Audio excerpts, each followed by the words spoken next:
But what if Saber gets attacked? It is a good question, my dearies. I take my wallet and go outside. Won't take even 10 minutes on a bicycle to get to the shopping district from here. By the way, the bicycle I just took from the garage is bicycle number 2. Number 1 is still out in front of the Ryudo Temple. I like how he has a bunch of bikes. That kind of, like, in a way, is a nod to the fourth wall. I love that. Thank you, Shiro. Your best boy. I descend the hill. I don't think I've been to the shopping district in the daytime on a weekday since I was running errands as a child.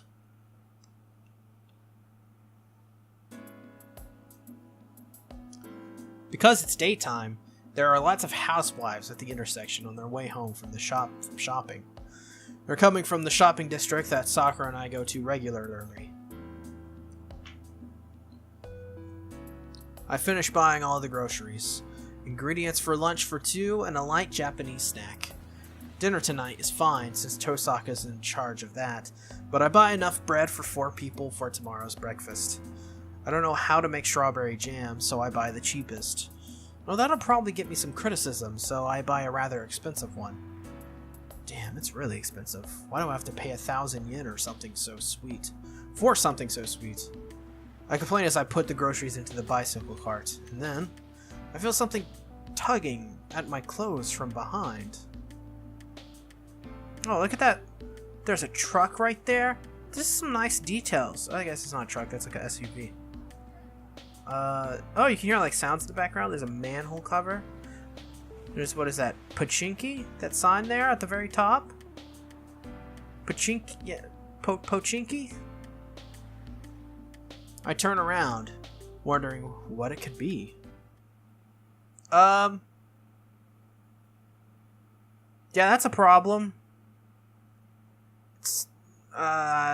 There is a young girl with silver hair. What? You're... I back off, knocking the bicycle over. I stand ready at once while the girl just smiles at me. I don't feel any murderous intent, nor even enmity from that girl. In addition, the girl says, "If you don't summon it, you'll die, Oni-chan." No. I'm glad you're alive, Oni-chan. And she smiles happily. This girl is definitely Berserker's master. The master of the monster that slashed me in one blow that night. Who would expect to meet someone like this in a shopping district near their house, especially in daytime? Don't tell me you intend to fight me here? Oh, she's mad. You're saying strange things. We can't fight while the sun's up. She frowns in displeasure. That is definitely the behavior of a young girl, suitable for her age. I don't know her intentions. I don't know her... Why would I say that again? But even I can tell that the girl in front of me is harmless. If I remember correctly, Illya von Einsburn. It's long, so you can call me Illya.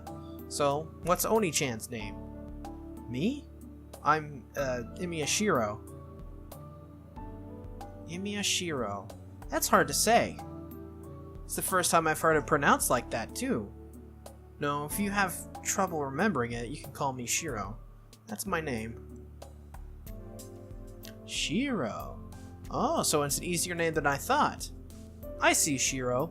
Yeah, that sounds good. It's simple, but it sounds aloof.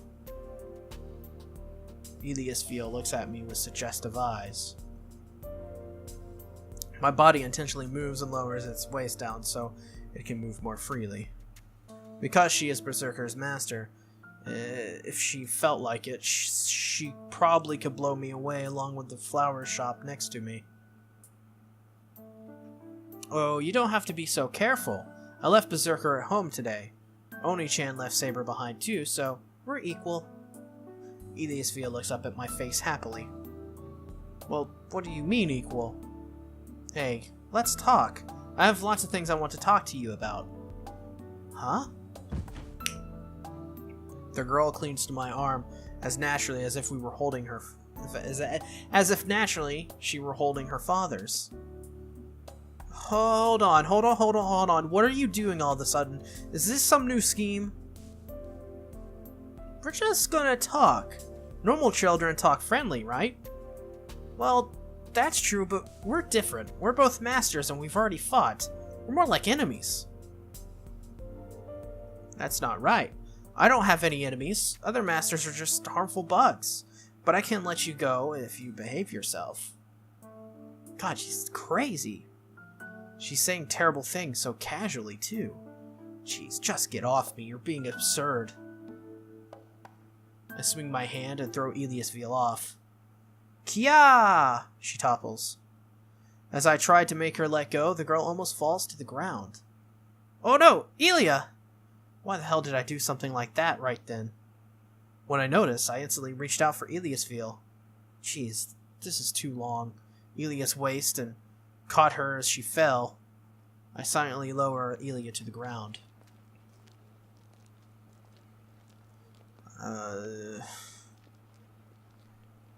Illya is silent. I don't know what to say exactly, so I stand still looking down at Illya. This is awkward. So the instant I try to leave to go home... Uh-oh. What? Do you not like me, Oni-chan? That night. She says this with some glowing red eyes she had when Berserker was with her. A chill runs down my spine. Her gestures up to now were so childlike that my sense of danger had faded. But she's definitely Berserker's master. I'll die if I disobey her. I can't show my face to Saber if I die in vain here. And most of all, I'll involve all the people here in the shopping district. Yeah, I can bet on that. This girl would mercilessly use her power as a master no matter where she is. Alright, we'll talk. I'll keep calm, so is that okay, Illya? Yep. Then let's go to the park over there. I just went to look at it, but there wasn't anyone there. Illya starts to run with dancing steps. Hurry! I'll leave you behind if you don't hurry, Shiro!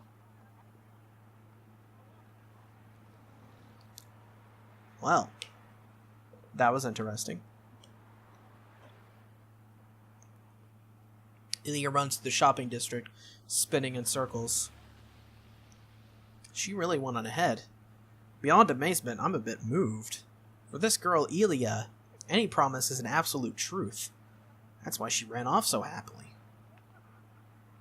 She doesn't think I'll run away, thinking it's a chance to do so when I'm alone. I told her I'll talk to her, so she ran off trusting me to do so. What's with her? She's really unbalanced. But, well, I'm not yet grown up enough to betray such a pure trust. Illya and I are alone in the small park a little ways from the shopping district. Maybe all the children are at school, or maybe such a small park isn't popular anymore. We start to talk in the empty winter park, bathed in a strangely tense atmosphere. Wait, so what are we going to talk about?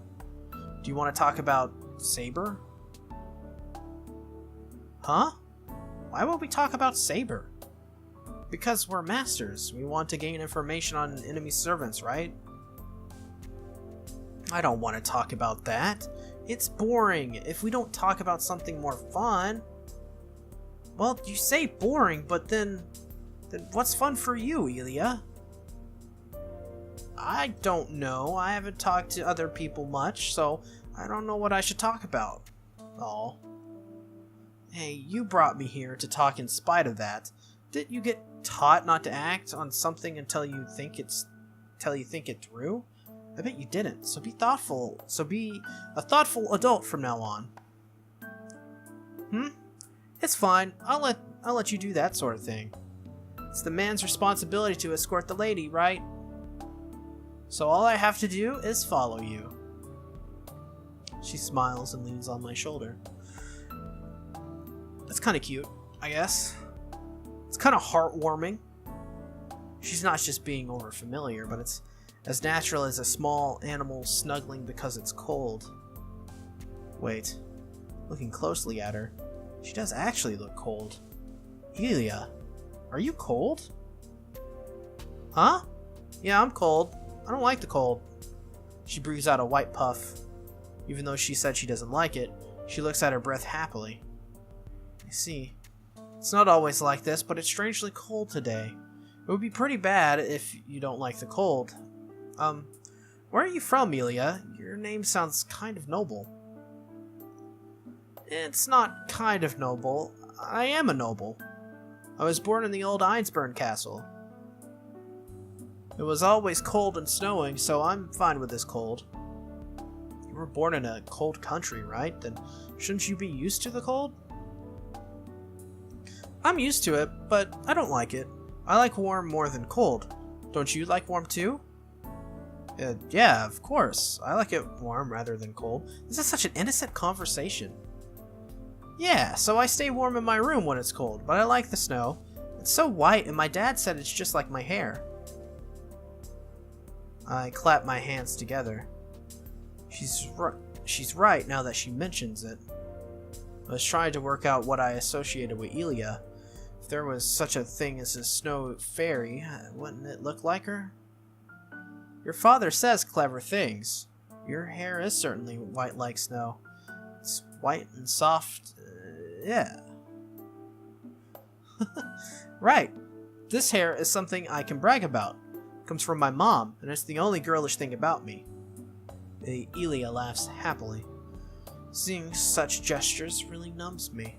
I couldn't believe she was really Berserker's master if I hadn't seen it. How about you, Shiro? Do you have something you got from your dad? Oh, don't say the magic crest. I'm talking about what you got from him as your dad, not as a master. Huh. Me? I guess my house in the end. Before that, I got my last name, and the thing I got first was my life when I was about to die. Because I was the only one saved by Kuritsugu in that fire 10 years ago. Let's see. I don't have any physical features like you that I got from my parents, but I think I got a lot of things as good as that. Illya is delighted, as if it concerned her. I bet no one could stay unhappy if they were smiled at like this. But from what you said, you didn't get the magic crest, right? That's strange. Then you're not a master. No, I'm an amateur magus with no magic crest, but I'm still a master. How about you, Illya? You're a master, so you're a magus, right? Huh? Oh, I'm not a magus, but just a master. I was never taught any normal magic. Huh. Then you didn't get a magic crest from your parents. Your family is a noble family that even has a castle, right? That's right, but isn't a magic crest what you need to become a master? That's why I'm a master. Illya tilts her head in confusion. I too tilt my head in confusion. Seems like Ilya's words are slightly off and we're not having a real conversation. Hey Illya, I'll ask you something, but where are you living right now? It seems you came here just for the Holy Grail War. So are you living in a hotel or something? Excuse me. No, first of all, it'll be terrible if she doesn't have a guardian. It's unheard of to let a child like this come to Japan by herself. Hotel? Do you mean the villa? Yeah, something like that. It's a place you can stay, but it's not your house. Then I have one. See, there's a forest over there, right? Deep in it is a Western-style mansion my grandfather's grandfather built. They say the Master of Einsburn lives there during the Holy Grail War. Illya is pointing to the west. Certainly there's a deep, undeveloped mountain forest in that direction. It takes about an hour to get there, even with a car, right? Are you coming here from there alone? Yeah, I snuck out today. Sella and Laceret are my maids, but they're annoying. I came to Japan, so I think I can go outside just while I'm here. I always got what I wanted, but I was always shut away in my room, so this is a reward. You mean you were locked up in your room? Yeah. When it snowed, they didn't let me go outside because it was bad for my body, so I was playing inside most of the time. Oh, but I'm fine. It's not as cold here as the castle, so I'm fine by myself. Illya says so with a full smile. She swings her legs and seems like she's having fun just doing so. Without knowing why, I put my hand into the grocery bag. I take out the dorayaki I was supposed to eat with Saber, and again, without knowing why, hand it to Illya. Do you want this? It's cheap, though. What is that? Food? That's right. I don't like sweets, but this is an exception. This is the snack my father and I always have with tea. So I can have it? Yeah, it's no good if I eat by myself, so let's eat together. I hand her the dorayaki. Illya hesitates and then takes the Japanese snack that I'm sure she's never seen before. Yeah, thanks! She eats happily. Her gestures are so enthusiastic that the expression stuffing her cheeks fits perfectly. I eat my dorayaki as well and endure the shock that attacked the back of my head. Jeez, why was I thinking it might be nice to have a smaller sister like this? But really, I think Illya is too innocent. This girl might really be a child who doesn't yet know the difference between good and evil. I can barely imagine how a child in a family of Magi is raised. But still, I can tell that the environment Illya was raised in wasn't normal. Tosaka is like that, but she's a magus by nature from the core. She has accepted the Holy Grail War and the killings between masters as murder. But maybe this girl became a master without knowing what it means to kill someone. I've only talked a bit with her, but I don't think Illya is a girl that would want to kill others. So, Illya, this is a serious subject, but... Then, Illya suddenly raises her head as if called by someone. Illya? What's wrong? Yeah, I have to go home. Berserker woke up. She jumps off the bench. Illya runs out of the park without saying goodbye and disappears in the blink of an eye. So she doesn't straddle my lap like she does in the Dean anime. I'm fine with that. I get back to the house. I decide not to mention that I met Illya. I know it's something that I should tell her about right away, but I still don't want to tell her about it. The Illya I met at the park wasn't a master. I talked with Illya about trifling matters, and we parted in a trifling manner as well, so I'm hesitant to tell others about what happened today. I feel guilty since it's like I'm hiding something from them, but I don't want to think of the Illya I met today as my enemy. You know, it kind of sucks that she had to go right as he was about to tell her about stuff. But, you know, how it goes, I guess.